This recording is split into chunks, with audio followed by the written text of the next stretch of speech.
Bonjour à tous, bienvenue dans votre journal des produits de bourse de l'Obsa du mardi 12 février. La bourse de Paris termine stable, le CAC 40 grappille 0,03% à 3650 points. En l'absence d'indicateurs majeurs hier, les investisseurs ont joué la prudence, d'autant que le reste de la semaine s'annonce plus animé. Les opérateurs attendent notamment jeudi les chiffres de la croissance de la zone euro sur 2012 et toute une série de résultats d'entreprises. Côté valeur, hier, le groupe pharmaceutique Sanofi terminé en tête du CAC à plus 3,40%. Les bancaires s'en sortent plutôt bien, notamment Crédit Agricole qui avance de 0,87%.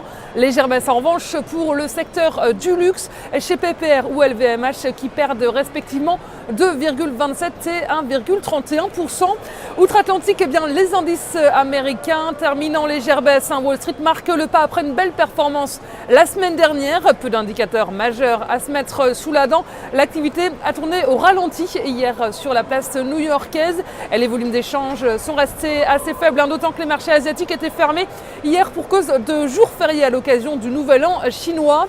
Les investisseurs américains vont à nouveau se tourner vers la question du précipice budgétaire qui va revenir sur le devant de la scène le 1er mars prochain. Et la réduction des dépenses fédérales et surtout militaires devrait être discutée. Et l'actualité entreprise aux États-Unis reste limitée hier. Google a lâché 1%. Son président a annoncé vendredi dernier qu'il comptait vendre 2,5 milliards d'actions du groupe d'ici un an.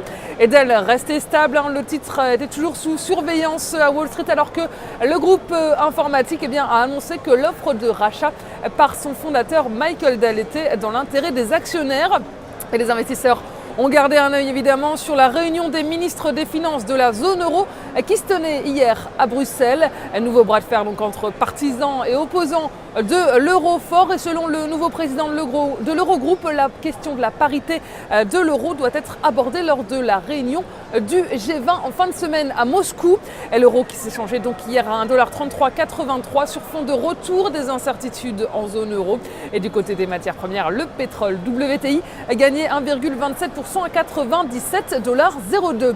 Et la valeur du jour, c'est aujourd'hui l'opérateur Bouygues. Graphiquement, le titre est entré dans une phase de consolidation sous la résistance à 23,80 €. Et la présence de zones de retracement de la précédente jambe de haut s'engage à anticiper un rebond technique vers les anciens points hauts à 23,80 €.